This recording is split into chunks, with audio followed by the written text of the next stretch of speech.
adagan ku shaqeynayay wuxuu ka dhaxlay dowladdii hore oo ku shaqeynayay asay ka horeysay TFG ahayd waxyaalaha waaweyn oo lagu xasuusto waxaa ka mid ahaa in uu maamul goboleedadan hadda jiro oo dhan marka laga reebo Puntland oo ka horeysay oo dhidibada u aasay ma la oran karinin halka cadaalad uma sameeynin waxa weeye dowladda Xasan iyo dhowrka ra'iisul wasaare isbarbar yaacayeen waxa weeye Hirshabeellahan ka soo qaadno khasab ayay ku timid way Xasan wuxuu rabay runta hadii la isku sheegi waayo roob diimaayo waxa weeyaan doorashada darteed si uu helo dad isaga u codeeyo inuu ka soo saaro Jowhar iyo beledweyn ayaa qabqabta loo geeyay farsamo lama samayn jid lama marin marka xaraan ayay ahayd abuurkeedu sidii loo hadii xataa gobol labada gobol la iskaga keenayo waxay ahayd in farsamo leh oo edeb leh oo muddadeeda la siiyo maxaa loo sameyn waayay 3 sanadood ka horeeyay ee 6 bilood ee ugu dambeeyay loo boobsiyo walaal marka waxaad aragtaa dan gaar in laga lahaa tan South West waxaad ka soo qaadaa xataa habka loo dhigay xadadka ka soo qaada waxaan anigu joogay muddo 2 sanadood horteeda ayaa laba ciidan baa iskaga hor imanaya Jazeera ee Muqdisho koonfurteeda koonfur galbeed oo la annakaale iyo banaadir oo la annakaale labadiba isku rasaasaynaya waaxad baa la dhiganaya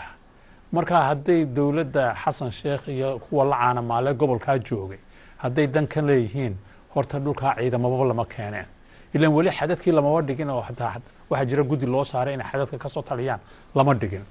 marka Xasan wuxuu ku dadaalayay arinta Jubbaland waxa ku qabsatay arin adag bay ku noqotay oo inta uu meel tagay ayuu yiri banaadir iyo maxay ahayd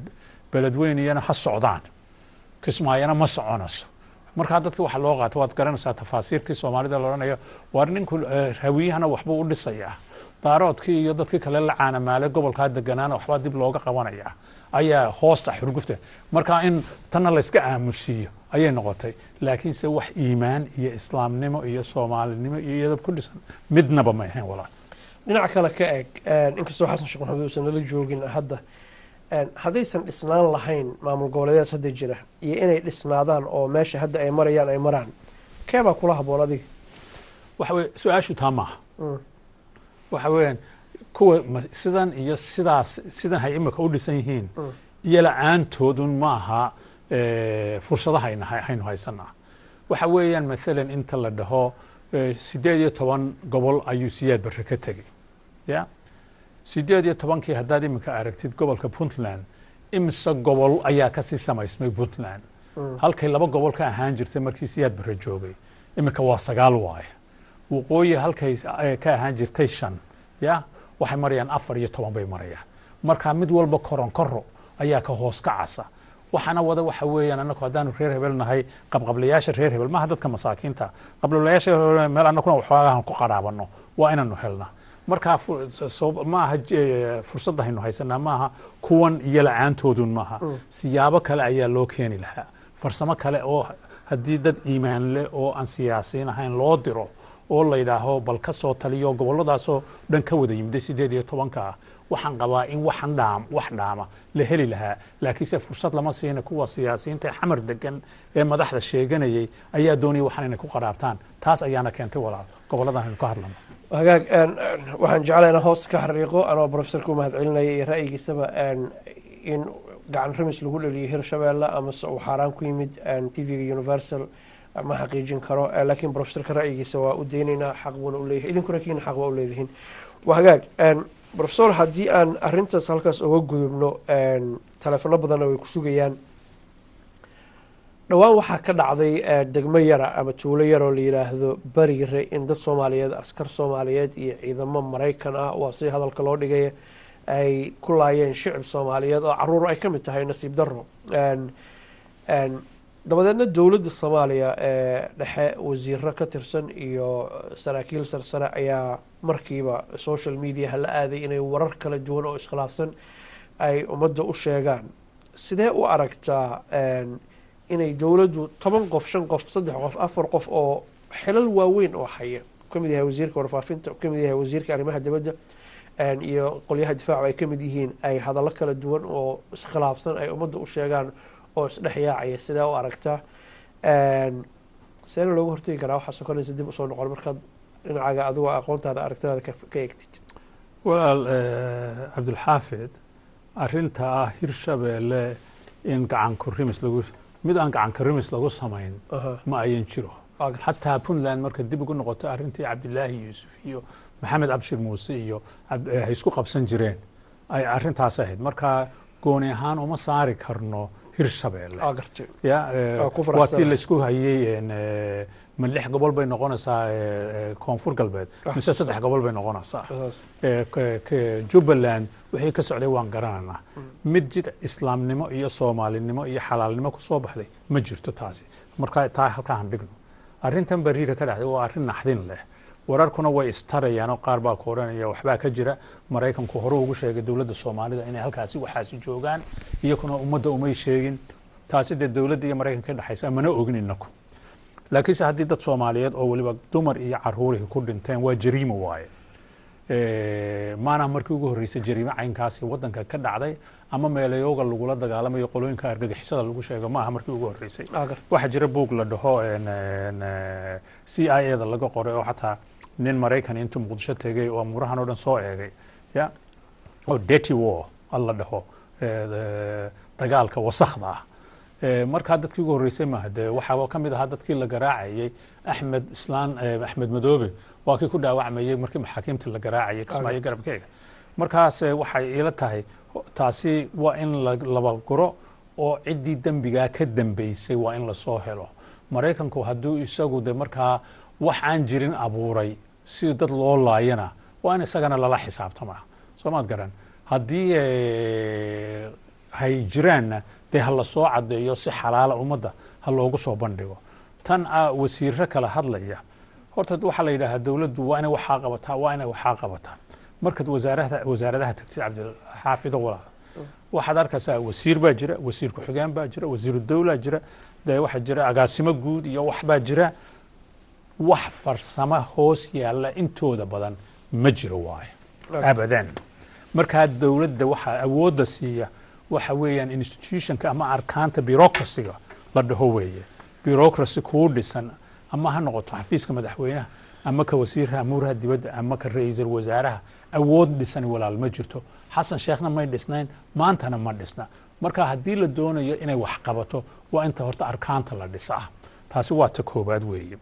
laakiinse waxaa nasiib darraa iyo foolxumo qaawan ah in wasiiradu mid walba isleeyahay facebook iyo twitterka ka gaadhsii magacaagu ha soo baxe midku doonaya ha noqdo waxa weeyaan in dowladda dhexe yeelato xafiiska ra-iisul wasaaraha iyo madaxweynuhu meel u dhaxaysa ha yeelato oo wararkaasoo dhan inta lagu soo shubo inta la hufo dabadeedna dowladdii oo ka baaraan degtay la sii daayo laakiinse qolooyinkan twitterka iyo facebook iyo soo gashanaya de waxa weeyaan wasiirra maahee dib suuqa ha ugu noqdaan baanu leenahay annaku waa hagaag waxaan ognahay dowladdan hadda soomaaliya inta yar ay jirtay ra-iisul wasaare kheyre dowladdiisa waxyaalaha ay ku dadaashay waxaa ka mid ah markaad shicibka muqdisho la sheekeysatid ama wararka laga soo dirayo barnaamijyada laga sameeya aragtid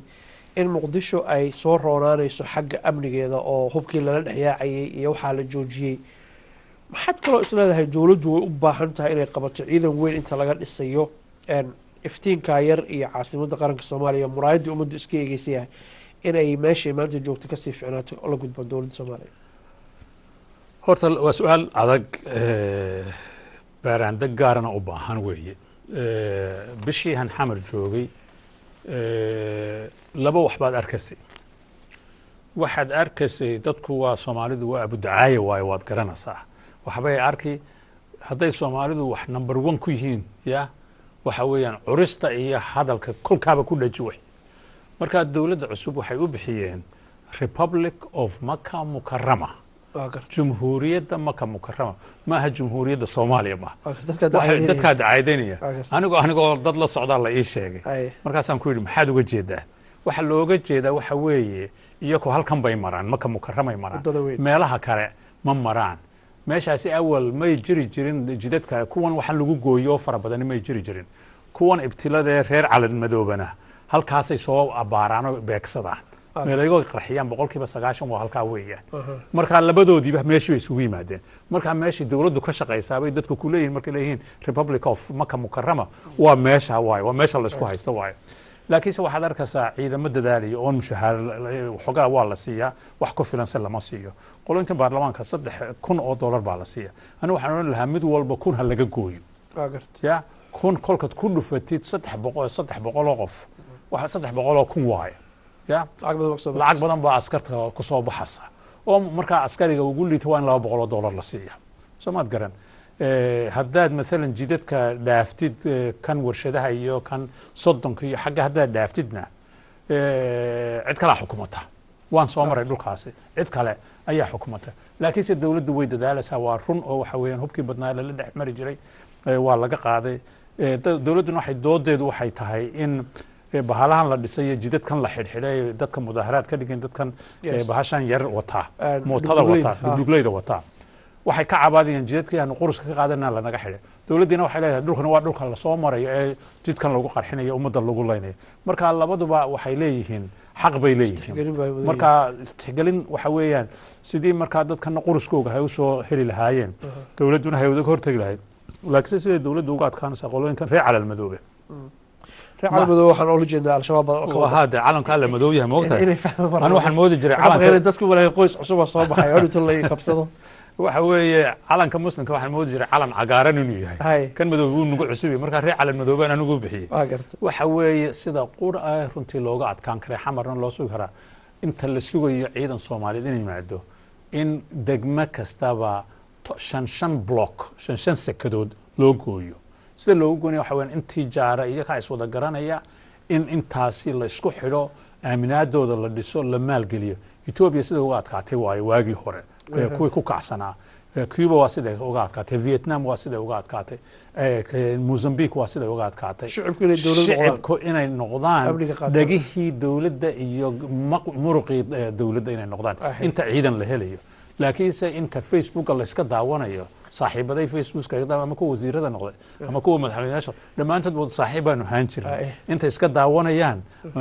sheekadu ma dhaw wahagaag bal khadka telefoonada aan dib ugu noqono raalli hada daawadayaal mar labaad ku soo dhawaada waraysiga gaarka oo professor Cabdi Ismaaciil Samatar aan la yeelanayo studio dhexe TV-ga Universal waalidin mahad celinaa meel kasta nagala socotaan qofka ku xiga halo walaal soo dhawo magaca السلام عليكم والله مغليشة سي waxaan ba ku maqlaa soo dhawo magaca والله maxamed xisbi la yiraahdaa loo baan ka hadlayaa waxaan mawduuca waxaan ka maxamed bari walaal maxamed xisbi la yiraahdaa soo dhawo maxamed والله ma santahay adiga professorka waan salaamaya waxaan rabaa inaan mawduuc badan baa laga hadlay laakiin ninkii Soomaaliga ahaa oo dawladdu la sheegay dawladdu inuu dhiibtay Ethiopia ninkaas rabay inaan kelmad oo contribution ka geysto walaalow aniguna waa weydiiyey mahadna wuu weydiiyey timesaan uga faa'iidaysano fadlan su-aal kale weydiiyey maxaa yeelay ujeedadeedu maaha inaan ninkaas doonaynin in laga hadlo ma ahan su-aasha annagaa weydiinay TV-ga Universal haddaan nahay xaq baan u leenahay inaan weydiino mujtamaca Soomaaliyeed baa doonaya inay ogaadaan annagu dadka Soomaaliyeed baan u shaqeynaa laakiin waxaan rabaa wax laga faa'iidaystay inaanu maaragtay u bedelno arrintaas meel baan saarnay marka fadlan ka gudo mid kala weydii walaalow ma su'aal ma weydiinayo professorka su'aal ma weydiinayo contribution ma koro contribution soo dhawo way contribution wuxuu yahay contribution Soomaaliya dastuurkii u horeeyay oo Soomaaliya 60kii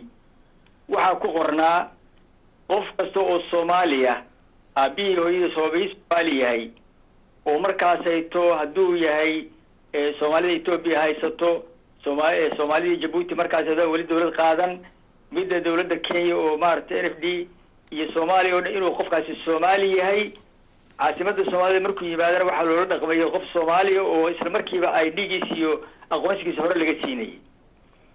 waxa jira marka haduu sidaa tahay wali haddan la joogo in waxa jira sharciga adduunka waxa jira waxa la yiraahdo isdhaafsiga maxaabiista la yiraahdo ama isdhaafsiga dambiilayaasha la yiraahdo isdhaafsiga dambiilayaasha waa in labada dawladood heshiis ay ku leeyihiin oo heshiiskaas in dambiilayaasha la isdhaafsado ay tahay waxa madaas ka maqan qofku markuu siyaasi yahay siyaasadda kuma jiraan adduunka oo dhan waxa la yiraahdo qofka hadduu siyaasad yahay kuma jiro dambiilayaasha la isu celiyo waayo siyaasigaas haddii waddankiisa loo celiyo dhibaato xun ayuu la kulmi karaa sida aawadeed madaxweynuhu maalmood wuxuu yiri ninka celin mayno haddana maalin ka bacdi ninkii waa la cegiyey aniga waxaan qabaa taasi inay tahay bahdil ay soomaalidu lafteeda isku samaysay intaan cid kale ku samayn taasina maaragtay waa mahadsan tahay maxamed xirse waa mahadsan tahay waqti badan baan ku siiyey waa bointiga anu wacadiya mahadsan tahay thank you waa hagaag qof kale oo su-aal qaba anu gudubna haddii ilaahay yidhaahdo soo dhawow qof ku xiga halo soo dhawow t v-ga iska baktiya walaal magacaha magacayga zakariya waaye South Africa joogo waa kusoo dhaweynaya zakariya meel fog baa kasoo wacsamaysaa horey u gudagal su-aashaa qabtid waa ku salaamaya cabdixafiid professorkan waa salaamaya 114 ku salaamaya quraanka waana professorka keliya ee Soomaalida ee xalaal miiradka ee maanta nool ee dunida ku nool waana professorka keliya maanta idaacad soo istaago ummadda Soomaaliyeed dhammaanteed qanci karayo marka professorka waan salaamaya su-aasha weydiinaya professorka waxay tahay asagoo aad u mahadsan dhibaatada wadanka ka sheegaysa professor haddii aanan professorka adigoo kala ah wax soo barto dalka wax ku soo bartay dalka cashuurtiisa wax ku soo bartay حديثا ما أنت أمضى أي سندك كقبل كريان كقبل مجاهل كمان أنت بربرنا ما إنه في صار إنسان حداتين بروسورة وحصابرتي بس ده وحكلا إنه هي سام حدي عليه وحكي قبو يسمى يا وحكي قبنا شال بروسور كله ده شال اسماعيل فمطر وحول أهلنا عقوي قلبي هو ده هاي أنا هدي أنا عقوي بلد صومالي ومع سلامين بينما مساس زكريا وكان حق هالكاس بروفيسور أحمد إسماعيل سمنتر وقويان صوماليات سيد عبدي وكلا حرب وياهي إنه أصله ماشوا الدورة وآذو ما دام وسنة جوجن مرة وإن عبدنا سؤاشاس وكلا ويديسين أصله أو مقالنا أتلا هذه وقوم بوليها لكن وحويها وهالكاس وآذي دوخي سو هالكا كعياري أصله إمارة دنتي سوي هالكا كسيان بغاد هوريسو صور كاسي ما أنتوا أسوأ نوليها لكن waxaan ka wadaa professorka maanta uu noolyahay inuu Soomaali wax kama qaban karin ama mos wuxuu ka qaban karaa taal su'aashaas la weydiin karaa professor ma oo ogahay professor kaliya xalaal meerdo inuu jiro maanta professor ka sareeyo inuu jiro aad u mahadsantahay Zakariya aad u mahadsantahay waxaan ka balan qaadayaa su'aasha aan ku soo gabagabeyn doono su'aashaas oo waji kala laakiin macnuhu isku mid yahay inaan weydiiyo waana kaaga mahadcelinayaa qayb qaadashada Zakariya from South Africa thank you waxa qof kale fursad aan siinaa hello soo dhawow واي magaca liban bariga liban soo dhawow xagee joogtaa caaw waxaan joogaa Birmingham walaal soo dhawow maxaa jeceshahay professorkana weydiisid waxaan rabaa inaan weydiiyo khadkan ku jira oo ku maqlaa si fiican ku maqlaa liban waa mahadsantiin professorka horta marka ugu horeyso waan salaamayaa waana u mahadinayaa wuxuuna ka mid yahay sida uu sheegay Zakariya ninkii ugu horeeyay wuxuu ka mid yahay haldoorka Soomaaliyeed runtii waqti badan ku bixiyay in uu fikir xalaal ah oo sax ah ummadda Soomaaliyeed u soo bandhigo waxaan rabaa inaan weydiiyo laba su'aalood su'aasha ugu horeyso aan rabaa inaan weydiiyo waxa weeyaan arrintii qadar uu ka hadlay waxaan rabaa inaan ka weydiiyo sida uu professorka la socdo siyaasadda sideedaba waxa weeyaan waa masaalix mutabaadala weeyaan ummadda Soomaaliyeed waa sax wixii ay dawladda u go'aamiso waa in ay qaataan weeyaan laakiin dawladda waxaa la rabaa in ay masaalixda iyo mafaasida fiiriso Soomaali badan ayaa waxay ku tiirsan tahay dawladaha hadda gooyay dawladda qadar waxaana loo baahnaa oo aan isleeyahay in maadaama meesha hadda ay hawsha u socoto ay tahay arrin sii dheeraanaysa waqtigeeda cabdi xaafid maqlisa liban fadlan walaalkay su'aal ka dhig because laba su'aalood baa qabtaa commentary hadaa ka bixisid laba su'aalood weydiisay waqti badan baa lumaya dadka ku daawanaya xaq uma ahan ayagana inay fursad helaan bay rabaan so su'aal ka dhig professorku ku fahmaya insha Allah bay waa mahadsantahay way su'aasha koowaad waxa ay tahay maadaama masaalix ay tahay waxa siyaasadda la rabo in maslaxad laga fiiriyo maslaxadda long termka ummadda Soomaaliyeed iyadoo aan xaq caadifad laga fiirin ma waxa ay ahayd in ay raacdo meesha ay u badan yihiin dadka ama ay u badan yihiin dawladaha xagga Sacuudiga iyo Imaaraadka xagga in la raaco iyadoo aan caadifad iyo gardarro aan la fiirin taas su'aashida koowaad oo ummadda maslaxadeena laga fiiriyo taa midda koowaad weeyaan su'aasha labaad aan rabo professorka inaan weydiiyo waxay tahay haddii dawladda dhexe aysan gaarin deegaamada soomaaliyeed oo dhan 18 gobol aysan gaari karin, awoodna aysan ulahayn, haddii meelaha hadda wax ka dhisan ay iyaga maslaxadda soomaaliyeed ama masalan arrintii aad ka dhawaajisay dekedaha ku saabsaneyd, haddii ay iyada aysan permission siinin oo aysan arrintaas aysan la imaanin, haddii ay maamulada sii sameeyaan ila hanti soomaaliyeed weeyaan oo laga sii faa'iido, maxay dhibaato leedahay arrintaana? waa mahadsantahay liban professor. su-aasha hore waa liban, waa runtii waxa weeyaan in maslaxadda la eego. maslaxadda ayaa dhowr nooc ah. midi waa quudka maanta la cunayo waaye ee laga yaabo inaad ku margatid hadhowtoole. 20 sannadood iyo in badan ayay Soomaali joogtay imaaraadka iyo Sacuudigaba. danta ka weyn dadka halkaa degan waxa weeye dadka qaranka Soomaaliyeed waaye. waxa weeye waxaan ogahay in dawladda Sacuudiga nin sarkaal sare iyo nin sarkaal sare oo Soomaaliya inay ku kulmeen Addis Ababa, shirkii Afrika lagu kulmay oo la yidhi de maxay amurahan sidan hadii yeeli weyday. waxa weeyaan wuxuu yidhi annaku waxa weeyaan itaal hanu cid wax ugu tarno ma jirto, haddaad walaalaha iyo tihiin sidaad sheegaysaan waxa weeye waxaasaan u baahanahay nala qabta, haddaad nala qabataan de waxa weeyaan markaa waynu kasii xoogaysananaa. laakiinse 20 sannadood baan inagu daawananay macaluul iyo abaar iyo colaad iyo waxba la'aan. iminka markaad annaku hanu baahanayna soo booda ayaadna leedihiin, de nama qabatee hanu golgorano, de yaa kula gorramaya weeyaan, waa xoog, waa lagaa xoog weyn yahay.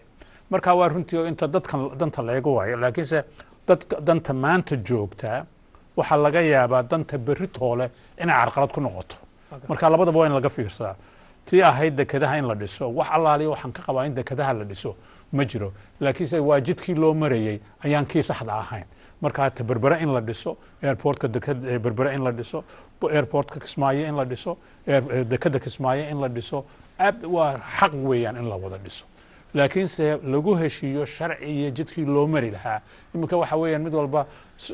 dawladda Soomaaliya xiriirkaan u goyno Cabdiweli Gaasidi, dekedana waxaan la dhisanaa imaaraadka. de Cabdiweli Gaas toloma waxaa ka hadlinaya imaaraadka oo ku yidhi dekedaanu dhisanaa miya. marka waxa weeyaan dekedahaasoo dhan in la dhiso, jidadkii in la dhiso, laakiinse sidii loo wadaagi lahaa, kharashkii ku bixi lahaa, kharashka ka soo baxaya sida dadku u wada yeelan lahaayeen, waxaasoo dhan jidkeegii lama hayo weli walaal. arrintaas Cabdiweli Gaas hal mar waxa laga yaabaa Cabdiweli Gaas lama joogo, marka in aan su'aal halkan keeno waa daruuri. fadlan. waxa laga yaabaa inuu yiraahdo maslaxada dadka reer Puntland baa ku jirta in dekedan la dhiso, dawladda dhexe maaragtay danteena ma wado.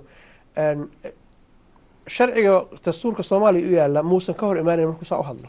maada waxa weeyaan cid maanta dastuurka tixgelinaysa dowlad goboleed way yar tahay. markan ka reebo ninka Axmed Madoobe lagu leeyahay at least intii qowlkayga aniga uu igu yidhi dowladda dhexe waxaa nooga wakiila. de markaa inta la arkayo qowlkiisa iyo ficilkiisa inay kala duwan yihiin waa intaa lagula xisaabtamaa waaye. laakiin waxa weeye in dadka degan gobolada bari ee Puntland imika la baxay inay ka noolaadaan oo ka shaqaystaan dekeda Boosaaso, cid isweydiinaysaa ma jirto. waxa weeyaan Cabdiweli Gaas hadduu ummad Soomaaliyeed ilaa ra'iisul wasaarena wuu sheegan jiray, ummad Soomaaliyeed hadduu u shaqaynayo inuu intuu xamar tago ama uu casuumo iyaka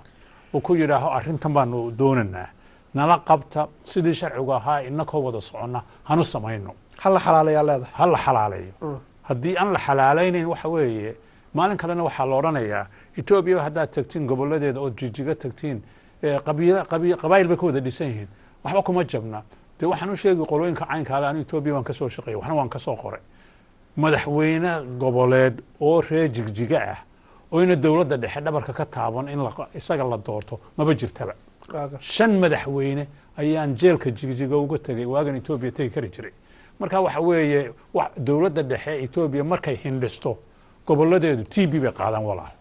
Soomaad garan xoogay leedahay, waxay ku dhaqaaqi karaana ma jirto oo ina dawladda dhexe la socon. marka waxa weeyaan haddii la doonayo dekedahan in ummadda looga shaqeeyo ama berbera ha noqoto ama Kismaayo ha noqoto ama Boosaaso ha noqoto, waxa weeyaan inta dawladda dhexe loo tago wixii isku duuban oo jid loo maro leh oo la xalaaleeyay sida sheegtay in la maro weeyaan walaal. marka waxaa leedahay waa inaan madaxda Soomaaliyeed gaar ahaan kuwa maamul goboleedyada kuwa kaleba inay talaal Soomaaliyeysan qaataan oo soomaalinimo wixii lagu gooyey iyo sharcigeena iyo dastuurkeena qabuul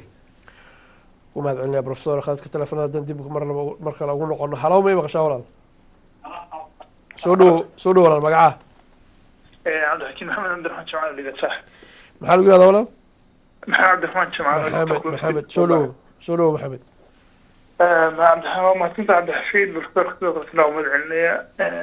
nin odayo haldaro waxgarada aqoon-yahana waaye waa mahadsantaha professor marka ugu horreeya talaba haddaan mawduuci u daadego wuxuu yahay ka soomaali ahaan nina wuxuu yihi waxaan ay dul culimo wareeriyay marka soomaaliya markii hore hogaamiye kooxyada ka tilinayay oo kusoo weerarnay wakti dheer ee qaadatay haddana professorradii dadkii aqoon-yahaniintii way soo badatay professor jawahiri professor gas oo hadda xaaladiisa hadda lasoo ujeeda haddana professorka ujeednaa oo maanta o dhan wixii qalad waxbay u noqoneen maanta dhan qofka biniaadanka dee wax la sheegay qalad unba la sheegay marka waxbaa qalda marka professorku ma la gudboontahay inuu meeshii tago ama wax ka qabto mase waxaa la gudboon ina wixii wax laga bedelo baartaan ama in laga aamuso intii muddo intii wax iska bedelay waa mahadsantahay professor su-aashaas haddaan su-aal kuu raaciyay maxamed su-aashiisa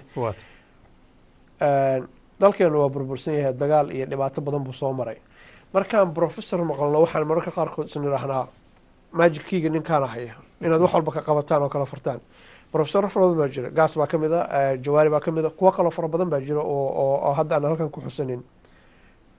maxaa idinla gudboon idinka markaa isku tagtaan oo waxaana ka wada hadashaan mise isku tagtaan oo wax ma ka qaban kartaan waxaan shicibka u baahantii horta waxa weeye qofka wadanigii ama wadaniyadii xaq bay u leeyihiin inay ka fikiraan waddankoogu wuxuu ku sugan yahay intii itaalkoogana ay sheegaan waxay ula muuqato xalku wuxuu yahay waa garta haddaad sidaa u hadashid macnaheegu maaha siyaasi baa tahay waa garta soo maad garan qolooyin baa soo wixii odhan doona siyaasiga cabdi samatar war xaggee bahasha ka daaray baan ku idhaha soo maad garan ciyaal baan caruur baan wax u dhigaa ama soomaaliya ha joogaan ama maraykan ha joogaane marka ha la kala saaro qofka wadaniga ee mas-uuliyad isa saaraya ama isa saarasa iyo qofka siyaasiga noloshiisu hay ku xidhan tahay ama nolosheedu ku xidhan tahay inuu jago qabto aniga noloshaydu kuma xidhna inaan wasiir noqdo iyo inaan director noqdo iyo inaan agaasimo noqdo iyo kuma xidhna waa noolan karaa intii ilaahay ka sokaysa marka taasi waa ta koobaad ta labaadna arrintaa ka dhawaajisay cabdilxaafido walaal ee ah qofkii waxaa laga yaaba professoradu inay muftaaxii dee samaynaya ahayn horta su-aala naga weydiiya halana imtixaamo soomaad garan waxa weeye horta qofka ilaahay hadduu marka hore maskax siiyey markaasuu cilmigu waxu taraa hadduu markii hore dhakaakahad ahaydna dhakaakanimadii ayaa sii weynaanaysa oo b h d bay qaadanaysaa bahashu soomaad garan markaa dadkay u taallaa inay kala saaraan kay bahashu xaggii kale u weynaysay iyo kay wanaaggii u weynaysay halana kala saara ta labaadna waxa weeyaan in lagu xisaabtamo oo qof walba imtixaan la saaro waayo oo la yidhaha cabdilxaafid journalist bu ahaa soo maha taarikhdaada inta lasoo raaco muxuu qabtay siduu wax u qabtay habkiisu muxuu ahaa hanaankiisu muxuu ahaa iimaankiisu muxuu ahaa hawshiisu siday ahayd dadaalkiisu siduu ahaa inta la yidhaaho dictoor la wada sheegto dictooraduna way fara badan yihiin ya qaar runa iyo qaar beenaa ka wada buuxa meesha professoradu way wada fara badan yihiin qof walba halala xisaabtamo aniga ha layga bilaabo haddii la doonayo muxuu ku soo qabtay shaqadan uu sheeganayo hadduu taa wax ka soo saaray markaasaa laga yaabaa wax kale in lagu aamini karo hadduuna taa wax ka soo saarin waxba dadka kale ma duwanin marka waxa weeyaan yaan lanoo qaadan inaanu nahay mafaatiixdii wax furfuri lahaa qof walba sida qofka kale loola xisaabtamayoon ahayn professor aan ahayn in loola xisaabtamo taasi waa tii guud ta gaarka waxa weeye walaal ku dhaabsan dadkan waa horta ninkan macalinkaa ama qofkan macalinka ee professorka lagu sheegay kow iimaan ma leeyahay ama iimaan ma leedahay ya taariikhdiisa islaamnimo siday tahay taariikhdiisa soomaalinimo siday tahay ya ninka soo horseeday in distoor caynkana la keeno ya dee taasaa inagu filan in la dhaho halkaa ha naga fadhiisto xaajigu cidda doonaysaba ha noqoto ka keena in la yidhaaho waxaanu nahay dowladda puntland iyo dadka puntland een odhanayn dadka soomaaliyeed ee puntland ku nool isagana xisaabta ha lagu taago soo maad garan aniga oo iska afdheer oo iska hadhadlaya udheed ha lasoo eego la yidhaha war ina samatar muxuu ku soo qabtay professornimada imise arday buu soo saaray meelahu tagay muxuu ka qabtay edabtiisu siday tahay iimaankiisu siduu yahay qof walba sidaa ha loola xisaabtamo marka ha iskaayo siinin oo ha odhanin hebel waa professor oo wax u wanaajin karaa ee taariikhda hala gala ta ugu dambaysa su-aashaa ku saabsan waxa weeye su-aal nin kaa horreeyey ay weydiisay ayay ku xidhan tahay laakiinse taa adaan kuu daynayaa oo yidhi waan ku gebagabayn doonaa ahay zakariya tc waxa weeye anigu wax yar baan aqaanaa macallin baan ahay cilmiga juqraafigaan bartay muddo imika 30 sannadood aan wax dhigayay waxoogaa baan qorqoray meelahan tago Soomaaliya arday baan wax ka baraa qaar baan waxoogaa ka bixiya markay iga go'i karto wixii macallinnimo laga filayay hal laygula xisaabtamo jaga siyaasadeed maan qabanay soo ma garan haddii la yidhaaho markaasi cabdow maxaad u soo geli weyday waxa weeyaan horta meeshan gelaya iimaan ma leedahay haddayna iimaan lahaynna rajo iimaaneed ma leedahay hadduu dowladahan ka hadlaya marka waayo haddii aad isku tuurtid oo jirka iyo iimaanka iyo wax oo dhani kaa xayuubmood qaawismatid wax kuu hadhay ma jiro marka meeshaad ku dhacaysid adigoo dadkaaga u tudhaya waa inaad hubsataa marka anigu weli ma arag xasan sheekh iyo faarax cabdulqaadir iyo qolooyin baa idin nala shaqee markaan arkay beentoodii waan iska dhaafay rumaan sheegaya anigu waa halkaa la soo fadhiisiyo hanu doodna haddii la doonayo soomaad garan qolooyinkan dood ayaa naga dhaxaysa laakiinse waxa weeyaan waxaan fiirsanayaa waxaan sidee baan wax ugu dari karaa anigoo iimaankayga ilaashanaya anigoon iimaan beelin shaqo ma raadinayo walaal marka waxa weeye waxaan arkay markaa waxa ugu weynaan imika tari karaa waxa weeyaan meelayoga jaamacaduhu ka jiraan ama meelayoga walaaltinimo doodi ka socoto inaan wax ku daro walaal itaalkaygu intaasuu ku koobay waa gartay waxaan rabaa laba su-aal oo jamacna kusoo gabagabayno waqtigan barnaamijka ugu talagal nagu dhaafay marka waxaan rabaa laba su-aalood muhiima inaan kusoo gabagabeeyo adiguna aad maaragtay iisoo koobtay haddii laa yidhaahdo waxaad qortay buug si weyn loo wada sugayo buugga magaciisa iyo waxa kugu kalifay inaad qortay maxay ahayd marka hore walaal buugga waxaa la yidhaahdaa hormoodkii afrika ee amuuraha dimuqraadiga africa's first democrats waana soomaali taariikhdeed lagu dabaqayo noloshii aadan cabdulle cusmaan markuu ahaa madaxda iyo cabdirasaaq xaaji xuseen labadoodaba allah u naxariistay madaxda hay ahaayeen hanaankoogii siday u dhaqmeen edabtoodii islaamnimadoodii wixii ay qabteen siday meeshii wixii aaminaada loogu dhibay aaminaaddii iska soo celiyeen iyagoon cidnaba maanta sheegi karayn inay wax ka dhaceen tilmaam baan ku siinaya maalan cabdirasaaq oo kale markii dowladdii siyaad barre qabsatay ayaa bank accountskii kuwa dowladda ku jiro o dhan baa la qabtay waa la soo baadhay 3 sannadood markuu cabdirasaaq dabadeed jeelkii siyaad barre ka soo baxay ayuu siyaad barre u yeedhay markaasuu yidhi war cabdirasaaq inaad sidan u doqon tahay maba ogeynba markaasuu cabdirasaaq wuu yaabay aniga cabdirasaaq baa ii sheegaya allahu naxariistay markaasuu yidhi baankaagii markaanu eegnay $500 baa ku jiray soomaad gal gurina ma lihid xamar guri kaaga dhisani ma jiro waa ra-iisul wasaarihii dalka soomaad garan de aadan cabdanla hadalkiisaba dhaaf intuu lacagtii dowladda u kaydiyey ayuu guryo dowladda ugu dhis una isagu lahayn kuwii imika waayahan dambana guryay ku wada dhisanayaan dhulkii bay boobayaan taasi waa taas markaa buugga waxaa igu kalifay walaal laba arrimood mid waxa weeyaan mid afrika guud dood ka socota oo madaxda afrika maxay yihiin siday u dhaqmaan su-aalo caynkaasi markaa waxaan arkay in soomaali taariikhdeedu afrika wax kusoo kordhin karto waa kow ta labaadna waxa weeyaan dhallinyarta soomaaliyeed rag iyo dumarba iyo ciddii kale danaynaysa ee jecel inuu waddankoogu haykalkiisii la soo noqdo inuu ay cashara ka bartaan waxay dadku soo mareen oy soomaali kari karto dowlad wanaagsan oo dadkeegu ogol yahay inay samayn karto inay taariikhdaa bartaan ayaa igu kalifaa inuu buugga qoro waa gartay daawadayaal buuggaas iyo macluumaadkiisa facebook pageka tvga universal ayaanu idiin soo gelin doonaa dhowaan si aad ola socotaan meesha lagu qabanayo goorta la qabanayo iyo buugga macluumaadkiisa haddii ilahay aday ciwaanka weliba meeshuu ka dhacaysaba ugu dambeyntii allahu mustacaan waxaan jecelahay inaan ku weydiiyey su-aal zakariya uu ku weydiiyey from south africa ana maskaxdeeda ka guuxaysa dad badan inay isweydiinayaan laga yaabo oon jecla inaan ku weydiiyey waxay tahay laga yaabaa adigu maadaama professor aad tahay soomaali aad tahay mawaadin aad tahay aad jeceshahay soomaaliya inay maaragtay horumar gaarto in aad soomaaliya hoggaankeeda wax ka qabatid oo aqoontaada aad ku biirisid iftiinkaa baxaya oo aysan dhinacaaga maaragtay la yidhaahdo berito carruurta soomaliyeed ahaan professorku qeybtiisi waa ka soo baxay qeybteenii weeyaan damac siyaasadeed buu kugu jiraa anada waa gartay waa in taa had soo xoqanaysiin dhammaantiiba waan ini arkayay waxa weeye horta siyaasadda ayaa laba nooc ah mid ama siyaasiyiinta laba nooc ah iyo siyaasaddoodaba mid waxa weeyaan iimaan ku dhisan arag ku dhisan edab ku dhisan danta dadka ogolaashaheega ku dhisan marka waxa weeyaan ama adigu cabdilxaafida qabo ama cabdi samatare qabto ama qof kale ha qabtee dadka ayaa arkaya qofka dantoodii ka soo bixi kara isagoo edabtana ilaalinaya midna waxa weeyaan intuu durmaanka laabta tunto uu doonayo inuu isagu wax noqdo qolooyin ayaa la ii sheegayay odhan jiray waxaan doonayaa inaan soomaaliya wax ka noqdo ee aan odhan jirin inay soomaaliya wax noqoto ayaan rabnaa markaa meeshani cid quroo badbaadin kartaa ma jirto ya cid ilaahay soo diray wax ka sokeeyo badbaadin kartaa ma jiro markaa waxa weeyaan aniguna waxba ma qaban karo adna wax ma qaban kartid dad isku mabda'ahi intay is urursadaan tiim ahaan ku tagaan meesha iminka maalan dadkan meesha jooga tiim ahaan kumay tageen kuwii ka horreeyey tiim ahaan kumay tarin ta keenaysa inay wasaaraduhu noqdaan 70 iyo 50 iyo wax la mid ah waa ha la soo jaabeeyo reeraha la isu keena waaye barnaamij hagayaa ma jiro markaa waxaan qabaa haddii la dhisayo tiim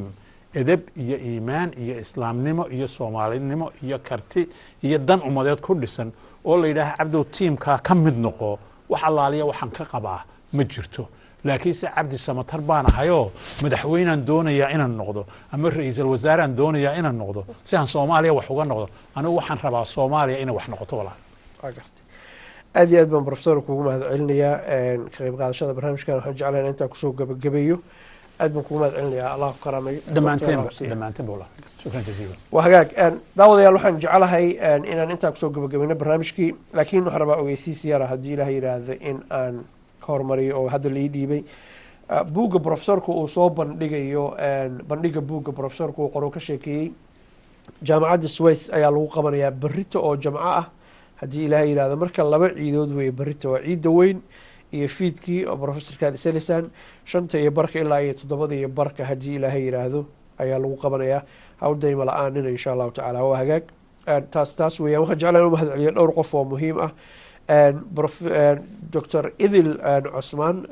aad iyo aad baan ugu mahad celinaynaa oo qeyb weyn barnaamijkan ka ahayd